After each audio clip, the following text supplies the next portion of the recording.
Livro da Revelação de Jesus.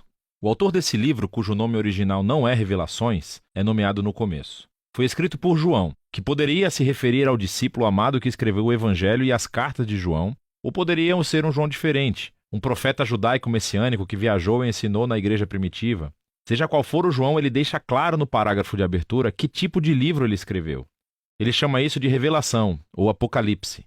A palavra grega é Apocalipsis, e se refere a um tipo de literatura muito conhecida dos leitores de João, proveniente de escrituras hebraicas e de outros textos judaicos populares. Apocalipse relata os sonhos e visões simbólicas de um profeta que revelam a perspectiva celestial de Deus sobre a história e os eventos atuais, de modo que o presente pudesse ser visto à luz do resultado final da história. E João diz que esse Apocalipse é uma profecia, o que significa que é uma palavra de Deus falada através de um profeta ao povo de Deus, geralmente para avisá-los ou confortá-los em tempos de crise. Ao chamar esse livro de profecia, João diz que é a tradição dos profetas bíblicos e leva sua mensagem ao clímax. E essa profecia apocalíptica foi enviada para pessoas reais que João conhecia. O livro começa e termina como uma carta circular que foi enviada para 7 igrejas na antiga província romana da Ásia. Agora, 7 é um número significativo para João. É um símbolo de plenitude baseado no ciclo de 7 dias sabáticos no Antigo Testamento. E João envolveu o número 7 em cada parte desse livro. Agora, com essa abertura, João nos deu uma orientação clara sobre como ele quer que entendamos esse livro. Apocalipses judaicos eram comunicados através de imagens e números simbólicos. Não é um código secreto que prevê o fim do mundo. Em vez disso, João usa constantemente esses símbolos que são extraídos do Antigo Testamento e espera que seus leitores saibam o que os símbolos significam ao procurar os textos que ele está aludindo. Além disso, o fato de ser uma carta significa que João está realmente abordando as situações dessas igrejas no primeiro século. E assim, embora esse livro tenha muito a dizer aos cristãos das gerações posteriores, o significado do livro deve primeiro ser ancorado no contexto histórico do tempo local e público de João, o que nos leva à primeira seção do livro, a mensagem de Jesus às 7 igrejas. João estava exilado na ilha de Patmos e ele teve uma visão do Jesus ressuscitado sendo exaltado como Rei do mundo. E ele estava em pé, entre 7 luzes acesas.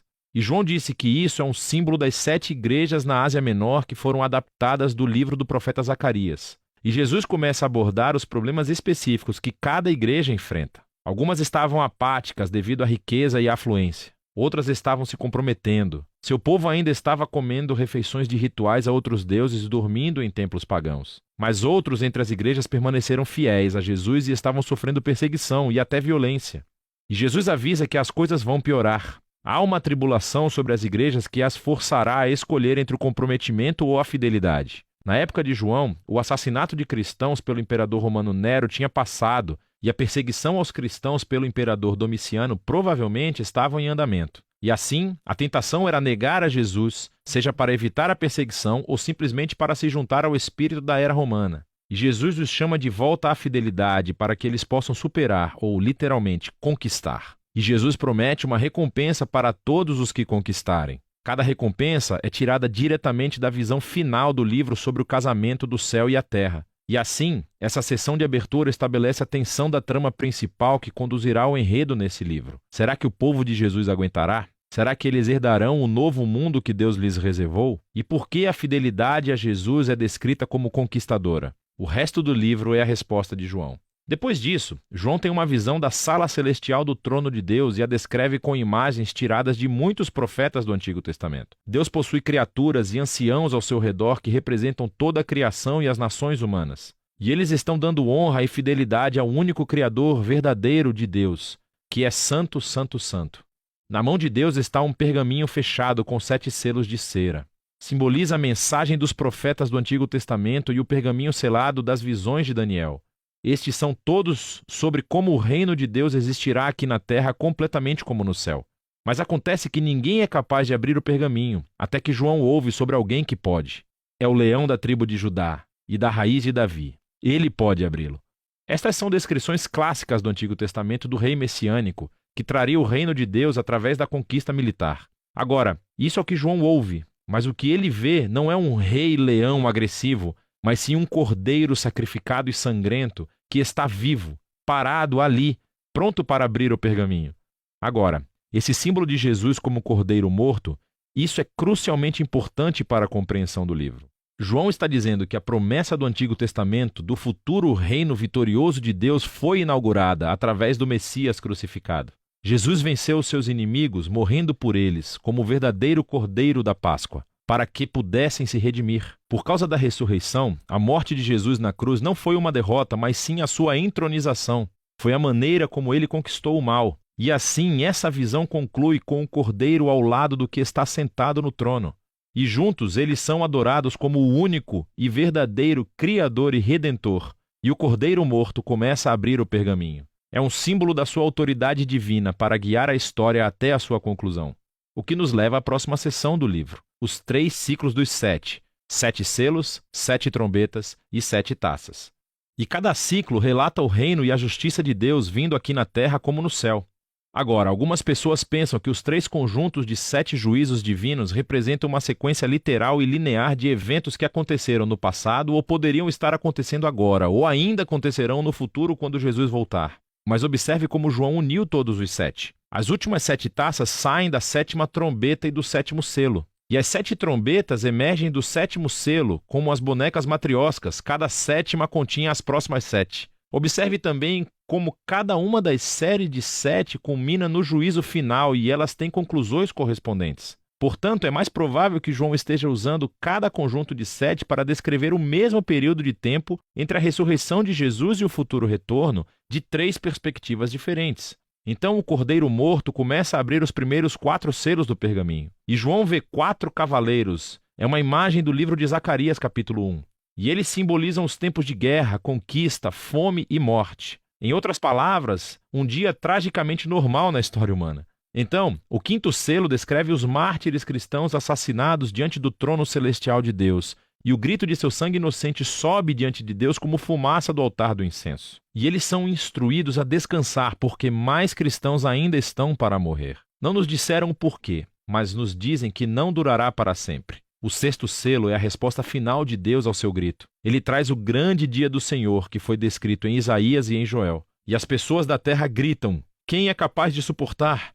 Então, de repente, João faz um intervalo para responder essa pergunta. João vê um anjo com um anel de sinete vindo para tocar uma marca de proteção nos servos de Deus que estão suportando toda essa dificuldade. E ele ouve o número daqueles que são selados, 144.000. É um censo militar como o do livro de Números, capítulo 1. Existem 12.000 de cada uma das 12 tribos de Israel. Agora, preste atenção. O número desse exército é o que João ouviu, assim como ele ouviu sobre o leão conquistador de Judá. Mas em ambos os casos, o que ele viu então foi o surpreendente cumprimento daquelas imagens militares em Jesus, o Cordeiro morto. Então, quando ele vê esse exército messiânico do reino de Deus, é composto de pessoas de todas as nações, cumprindo a antiga promessa de Deus a Abraão. É esse exército multiétnico do Cordeiro que pode estar diante de Deus, porque eles foram redimidos pelo sangue do Cordeiro. E agora eles são chamados para conquistar, não matando seus inimigos, mas sim sofrendo e testemunhando como o Cordeiro. Depois disso, o 7º e último selo é quebrado.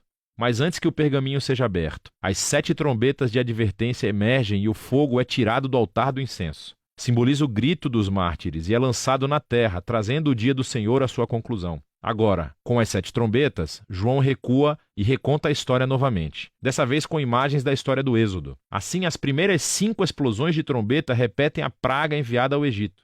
Então, a 6ª trombeta solta os 4 cavaleiros que vieram dos primeiros 4 selos. Mas então, João nos diz que, apesar de todas essas pragas, as nações não se arrependeram, assim como o faraó não fez na história do Êxodo. Assim, parece que o julgamento de Deus não fará com que as pessoas se arrependam antecipadamente. Então João pausa a ação novamente com outro intervalo. Um anjo traz o pergaminho não selado que foi aberto pelo Cordeiro. E assim como Ezequiel, João é instruído a comer o pergaminho e depois proclamar a sua mensagem às nações. Finalmente, o pergaminho do Cordeiro está aberto e agora vamos descobrir como o reino de Deus virá aqui na terra. O conteúdo do pergaminho é escrito em 2 visões simbólicas. Primeiro, João vê o templo de Deus e os mártires junto ao altar, e é instruído a medir e separá-los. É uma imagem da proteção tirada de Zacarias, capítulo 2. Mas então, as cortes externas da cidade são excluídas e são pisoteadas pelas nações. Agora, alguns pensam que isso se refere literalmente a uma destruição de Jerusalém, que aconteceu no passado ou que acontecerá no futuro. Mas é mais provável que João esteja seguindo a tradição de Jesus e dos apóstolos, que usaram o novo templo como um símbolo para o novo povo da aliança de Deus. Uai, seu app de vídeos curtos.